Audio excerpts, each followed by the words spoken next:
class, we are going to see the difference of a general computing system versus an embedded system. Okay, so what is a general computing system? A system which is used for computation in general purpose. Now let us take the general personal computer for the general computing system, and you know what is embedded system. Embedded system, yes, we have studied. Can you quickly summarize? It's an electromechanical system which is a combination of hardware or software designed to do a specific task. Okay, so now let us start. So your general computing system is again a system which has both hardware as well as software, and the software used here is your operating system. Okay, and this is used for a variety of applications.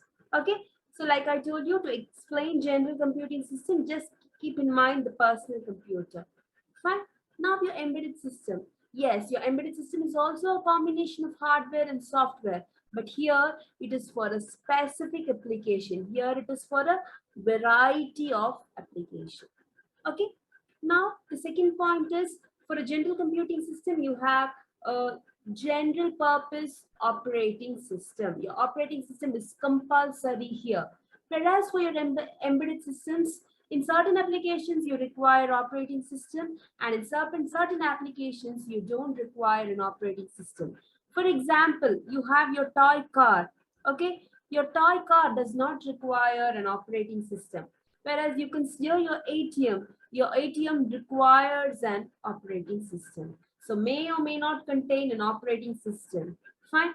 And generally for your embedded systems, the operating system you use is a real-time operating system. We'll study all this in the later classes. Okay. Now here, the applications are alterable by the user. So for example, you can take your computer. With your computer, you can listen songs. You can play a video, you can edit, you can browse. So the applications are alterable by the user decides. Whereas here, you cannot alter the application. Let's take the ATM machine. The ATM machine will only give you money. The toy car will do only the function designed for a toy car. So the applications are not altered by the user. Fine. Now here for your general computing system, the performance is the key factor. Okay, now let's take, you open your computer and you open the browser to surf. What is important? The speed at which it's opening is important. So the performance is the key deciding factor. The faster is always the better. Whereas here for your embedded systems, it depends on the application. The key deciding factor depends on the application. Let us take the air conditioner. What factor is considered for your air conditioner? The way it cools your room. Cooling is important. Now let's take your oven. The way the food is cooked, that is important. So based on the application, the key deciding factor also changes. Okay. And here for your general computing system, the power requirements are taken care at a least level or not taken care at all. Okay, now you take your personal computer, you connect it to the charger. Fine, it keeps on charging. You don't consider the power requirements. Whereas you have your laptop, there at certain level, you consider the power requirements. Okay, but for your embedded system, this power is an important factor. Why? Now let us take, you have your pacemaker, which is kept in the heart. Fine, for proper functioning of the heart. Certain times patients have pacemaker in the heart, which is an electronic device. So how should the pacemaker work? The pacemaker should take less power. Why? Because you cannot constantly do an open heart surgery to change the pacemaker. Okay, so the power requirements should be less. So what we do, embedded system always supports power saving mode. So when it is used, it will be on. When it is not in use, it will turn off. Okay, and even when it is in use, the power consumption will be very, very less because it is used in real time.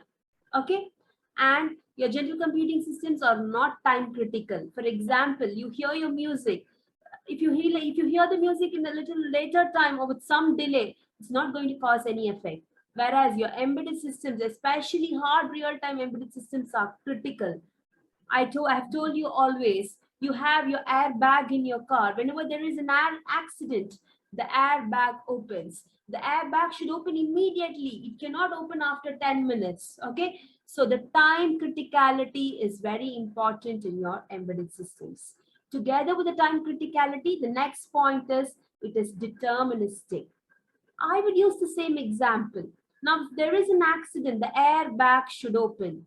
Where should the airbag open? The airbag should open right in front of the driver. The airbag cannot open somewhere near the window, somewhere near the door. No, it should open right in front of the driver. That is called as deterministic. Whereas a general computing system need not be deterministic. Okay, so this is the basic difference between a general computing system and an embedded system. Okay, for your general computing system, you can just keep your personal computer in your mind, and for embedded system, you can take any one of the examples, keep that in your mind and carefully write the difference. Okay, thank you. If you have any doubts, you can ask me.